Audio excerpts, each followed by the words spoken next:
Voiture de légende, en collaboration avec les montres Louis Erard, l'esprit du temps.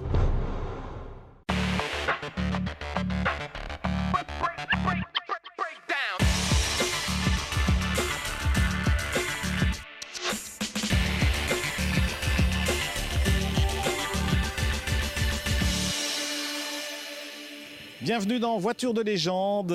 Pour débuter l'année, nous sommes au salon Interclassics à Maastricht, en Hollande, mais tout près des frontières allemandes et belges, bien entendu. Et donc il y a une clientèle très internationale dans les allées du MECC pour célébrer cette année une marque de légende automobile. C'est Mercedes-Benz, la marque évidemment au porte-papillon. On a notamment la très belle 300 SL, bien connue. Alors Mercedes, c'est toute l'histoire de l'automobile en réalité qui est là parce que évidemment c'est la famille Benz qui avait lancé ça. C'était encore au 19e siècle. Et puis pourquoi elle s'appelle Mercedes? Tout simplement parce que le premier gros client de Monsieur Benz, c'était le consul d'Autriche-Hongrie, avait une très jolie fille qui se prénommait Mercedes. Voilà pourquoi ces voitures portent ce joli nom. Et on va d'ailleurs remonter le temps et les 125 années de l'existence de cette marque de légende.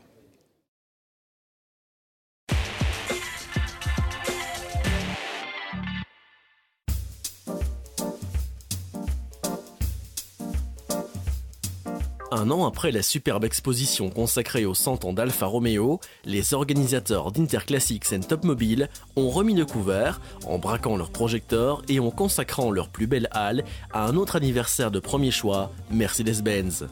Car en 2011, ce sont les 125 ans de la marque allemande qui vont être célébrés un peu partout dans le monde. Et comme avec Alfa Romeo, les Hollandais ont eu l'occasion de tirer les premiers et de faire mouche. Une fois encore, Maastricht séduit par le choix et la qualité des véhicules présentés, à commencer par cette patente qui marque le début de l'histoire du constructeur à l'étoile. En 1885, Carl Benz installe un moteur 2 temps de sa propre construction sur un tricycle. Un an plus tard, il reçoit l'autorisation ou patente d'utiliser son étrange engin qui allait s'imposer comme la première voiture produite en petite série. L'histoire de l'automobile était née. Associé à Gottfried Daimler, Benz allait affiner son invention et les chiffres de vente ne tardaient pas à exploser. Mais ces automobiles des premières années ne s'appelaient pas encore Mercedes. Carl Benz n'allait d'ailleurs jamais produire de Mercedes puisqu'il quittait la société en 1903. Quant à Gottfried Daimler, il décédait entre-temps. C'est alors qu'entre en scène Emil Jelinek, banquier autrichien qui était également consul de son pays à Nice. Homme d'entreprise, Jelinek devenait rapidement dealer de la marque Daimler pour le sud de la France. Il proposait même de construire un nouveau modèle dont il avait l'intention d'acheter 36 exemplaires. Emil avait deux exigences néanmoins, devenir dealer pour la France, la Belgique, l'Autriche-Hongrie et les États-Unis. Et enfin, donner à cette voiture le prénom de sa propre fille, Mercedes.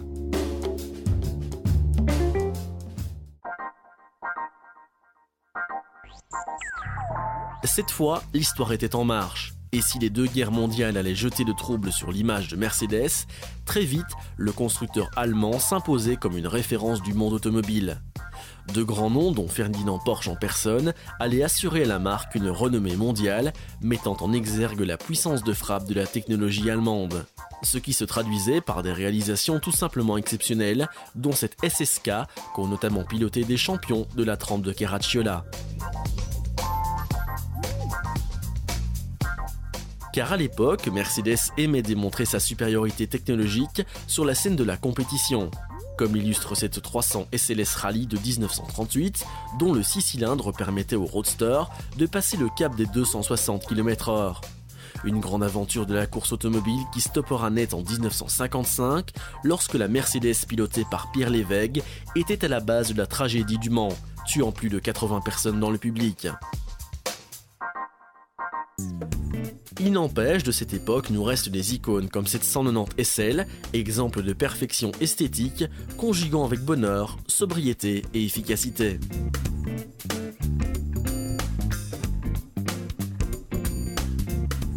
La plus célèbre reste cependant la 300 SL aux portes de type papillon, elle aussi arrivée en droite ligne des années 50. Une voiture devenue collector ultime au fil des décennies, inépuisable source d'inspiration pour bien des designers.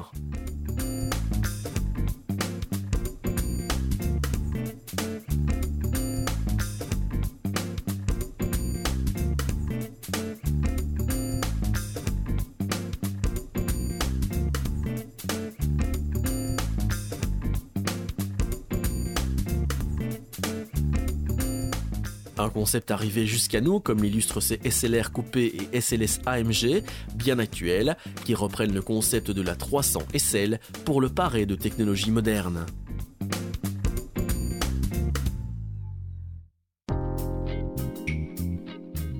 Si les sportives ont contribué à la légende de Mercedes-Benz, la marque est surtout devenue la maîtresse absolue de berline. Une tendance née à la fin des années 50, comme le démontre cette 190 de la deuxième génération, qui allait marquer l'explosion des mécaniques diesel.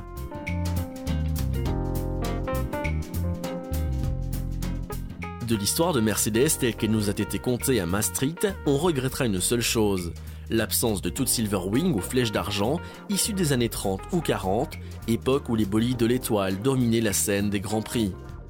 Des voitures dont regorge le musée officiel de Mercedes-Benz à Stuttgart, mais le constructeur allemand n'est pas nécessairement prêteur, préférant orchestrer lui-même les fastes de son 125e anniversaire. Le genre de désillusion qui n'épargne que très peu d'organisateurs privés, quel que soit le prestige de son événement. Il n'empêche, avec ou sans flèche d'argent, Maastricht 2011, c'était franchement bien.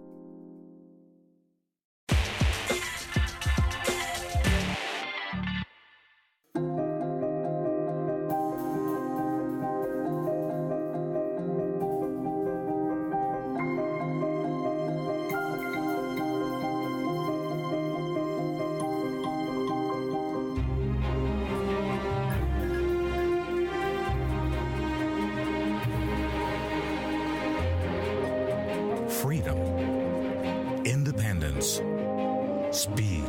These words were totally redefined with the invention of the automobile. It's now part of human history, history that we continue to make every day. Because nothing has changed life as much as this invention.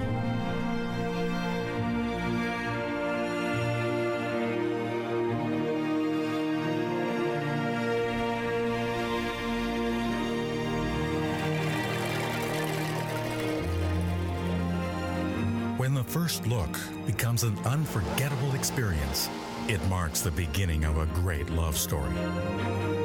Drawn together by desirable beauty and attention to detail, where a pioneering spirit prevails, there's courage to try new things.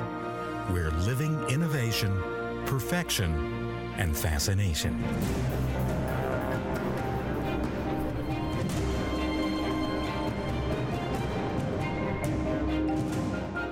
Only those who are familiar with the unforeseeable can deal with it. Our engineers are forward thinkers. With their experience, vision, and ambition, they develop groundbreaking safety technologies for the benefit of all. We keep on setting tomorrow's standards with our ideas.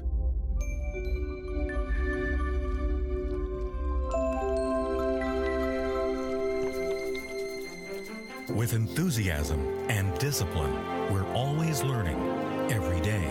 For 125 years, highly efficient combustion engines, hybrid drives, and electric drives with a battery and fuel cell keep us on the move. Our aim is emission-free mobility with no compromise.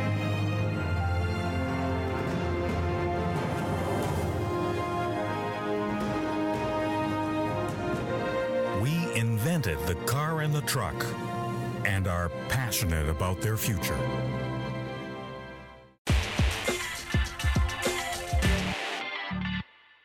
Voilà pour les 125 ans de Mercedes. Mercedes, c'est le constructeur le plus ancien de l'histoire de l'automobile. Et c'est la thématique de ce salon Interclassics ici à Maastricht, où dans les allées, on fait des rencontres, notamment évidemment des compatriotes. On n'est pas très loin de la frontière. Et voilà, Charles Navot, vous êtes venu ici, mais peut-être un peu nostalgique cette année, parce qu'il vous est arrivé malheureusement un incident déplorable pendant l'hiver. Mais oui, effectivement, je ne peux pas louper les salon, puisque c'est ma passion, et que tous les salons, Maastricht, Rétromobile, Paris, je vais à tout. Et que, en principe, c'est mon métier, c'est de trouver des anciennes, les restaurer. Et malheureusement, cet hiver, avec les conditions climatiques que nous avons eues, j'ai mon hall qui contenait à peu près 52 voitures, qui faisait 800 mètres de surface, qui s'est écroulé complètement.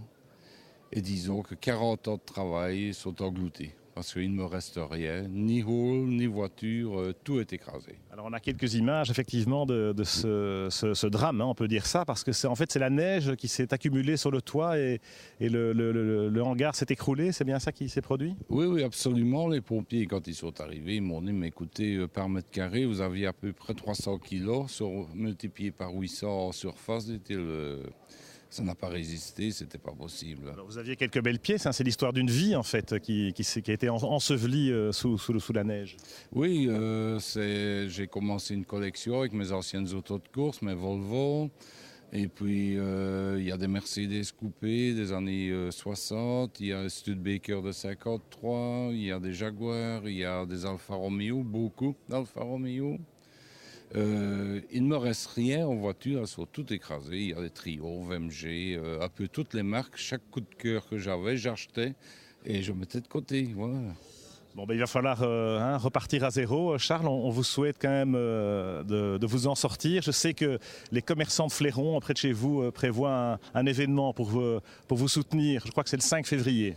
Oui, il se fait qu'ils se sont réunis et la Galéas, qui est un petit bistrot où on boit un café le matin avant d'aller bosser, ils sont décidés de faire une soirée à mon insu, j'ignorais totalement. Et le 5 février, il faut une fête très rock'n'roll pour essayer de me réanimer, je dirais. Voilà, si vous êtes à Fléron le 5 février, eh bien, ce serait sympa de venir saluer notre ami Charles, qui effectivement avait une très belle collection, des voitures, il l'a dit, d'un peu toutes les marques.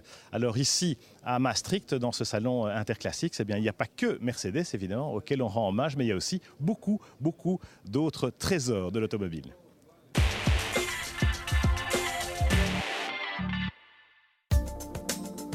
C'est assurément devenu une excellente habitude au fil des ans. Les amateurs et passionnés de voitures anciennes entament leur pérégrination en bord de Meuse hollandaise dans les infrastructures du Made de Maastricht. Il est vrai que les organisateurs d'Interclassics and Topmobile savent y faire pour susciter l'intérêt des uns et des autres et satisfaire le plus grand nombre. Topmobile and Interclassics s'impose comme une gigantesque foire commerciale qui rassemble au gré de ses allées des sociétés de commerce de voitures anciennes, des spécialistes de la restauration, des accessoiristes mais aussi des vendeurs d'œuvres d'art, miniatures et autres automobiles. Bref, un vrai fourre-tout proprement agencé, le tout avec un dénominateur commun, la nostalgie motorisée.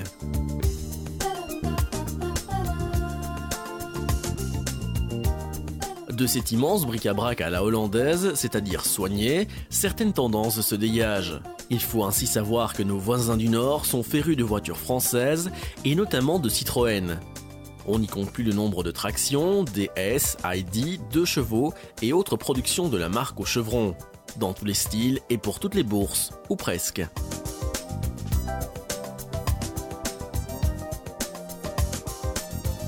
Relevons également la présence d'une populaire par excellence, la Renault 4 chevaux dont cette version restaurée était accompagnée de sa célèbre petite remorque monoroue. C'était autant des premiers congés payés, synonyme d'escapade sur les routes.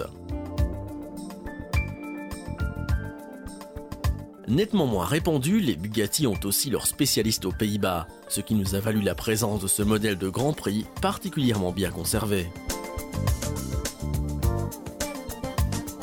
Les Pays-Bas, c'est aussi le faste des américaines, des voitures d'importation qui connaissent depuis toujours un vif succès outre-Moerdijk, et dont les chromos rutilants n'ont guère de chance de passer inaperçus dans ce genre de manifestation. Une certaine idée de la démesure chère au pays de l'oncle Sam dans les années 50 et 60. Clôturons ce tour d'horizon par une tradition nationale entrée dans l'histoire, la célèbre DAF. Certains s'en sont fait une spécialité et un objet de fierté bien légitime, faisant fi du caractère peu attrayant de cette Hollandaise motorisée.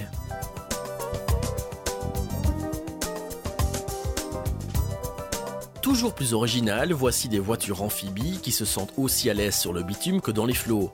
Celles-ci sont de marque Amphicar et d'origine allemande. Une preuve supplémentaire qu'on ratisse particulièrement large du côté de Maastricht. Et un gage de succès sans cesse renouvelé pour Interclassics and Topmobile.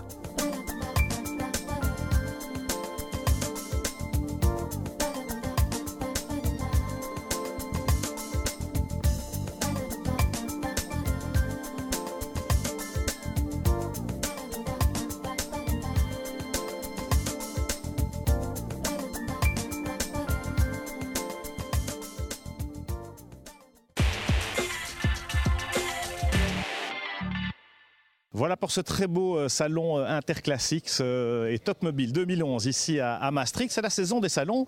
On vous a parlé dans l'émission précédente, et bien évidemment, du salon de Bruxelles à Oezel.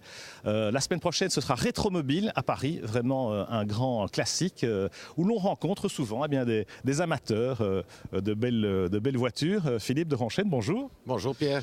Alors dites-moi, c'est la première fois que vous venez à Maastricht. Qu'est-ce que vous pensez de ce genre de foire de la voiture ancienne ? C'est la première fois que je viens dans ce salon. C'est toujours un grand plaisir. C'est un peu un retour en arrière. On parcourt l'histoire. C'est des moments très agréables et il y a des pièces qui sont assez extraordinaires, plus neuves qu'anciennes. Donc voilà, un vrai plaisir, un moment de détente. Alors vous êtes aussi peut-être un candidat acheteur. Ça vous parle de éventuellement investir dans une ancêtre ? Oui, je pense que c'est un peu dans la... Voilà, il y a un peu l'amour familial. J'ai eu un grand-père qui était un pilote, qui a fait plusieurs fois Liège-Rome-Liège, qui les a gagnés d'ailleurs. Donc voilà, ça me rappelle beaucoup de souvenirs et bien sûr, investir dans les voitures anciennes, je pense que c'est une bonne chose à faire. Parce que vous êtes dans la finance, alors précisément, est-ce que ce sont des objets de spéculation ? Je pense que d'abord, ça doit être comme les grands collectionneurs de tableaux. On achète d'abord un tableau avec son cœur, on achète d'abord une voiture avec son cœur. Et ensuite, bien sûr, à l'heure actuelle, je pense que c'est une très bonne diversification dans un portefeuille que d'acheter une belle voiture ancienne, bien restaurée par des amoureux. Voilà, de véritables œuvres d'art qui nous entourent ici. Voilà. Merci Philippe. Écoutez, c'est l'occasion justement de les voir non seulement dans ce contexte un peu immobile, puisque c'est le nom de ce salon Topmobile, et bien de se mettre en mouvement, puisque nous avons l'agenda du mois de février qui nous attend, et vous allez voir, c'est un agenda qui déménage.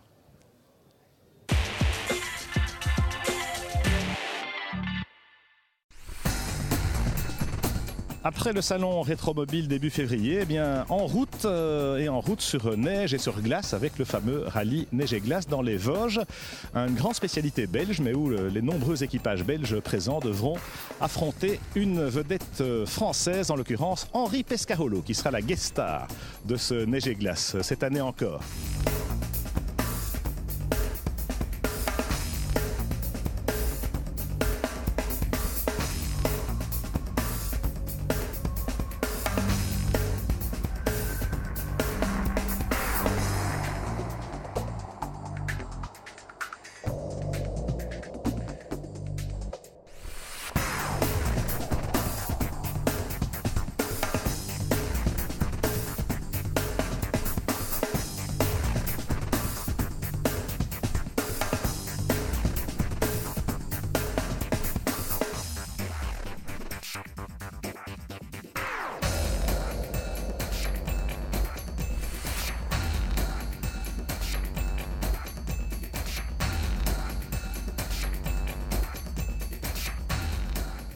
Et puis bien sûr, l'incontournable Rallye Monte-Carlo historique, c'est l'année du centenaire du Rallye Monte-Carlo.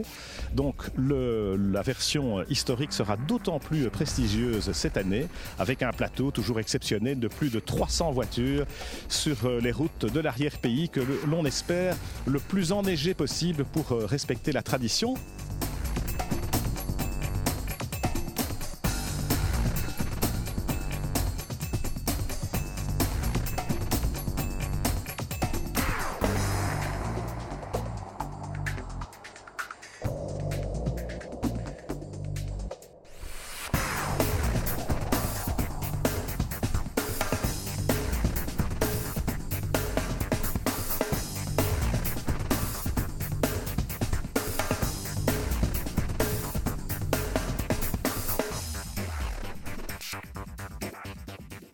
Et enfin, chez nous, c'est aussi la classique hivernale, les légendes boucles de Spa. Là encore, un plateau absolument sensationnel, également près de 300 voitures, des voitures de plus en plus prestigieuses également. Cette année, on annonce par exemple une Lancia Stratos, et puis toujours des grands noms aussi d'anciens champions de rallye, notamment pour cette édition, Renault Altonen avec une Mini, le grand spécialiste de la Mini, le finlandais des Mini de la belle époque du rallye Monte-Carlo dans les années 60. Il sera de retour justement pour saluer le retour de la marque Mini sur les routes du championnat du monde de rallye. Ce sera aux légendes boucles de Spa.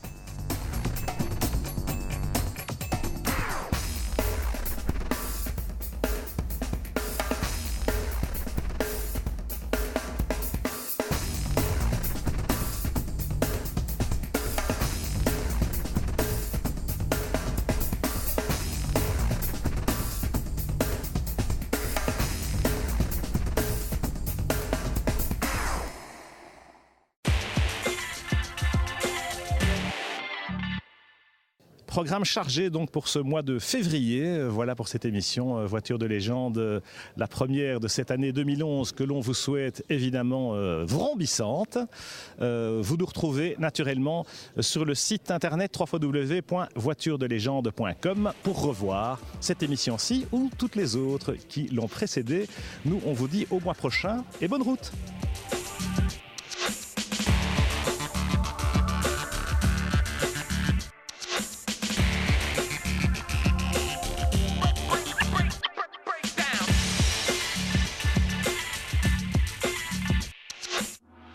Voiture de légende, en collaboration avec les montres Louis Erard, l'esprit du temps.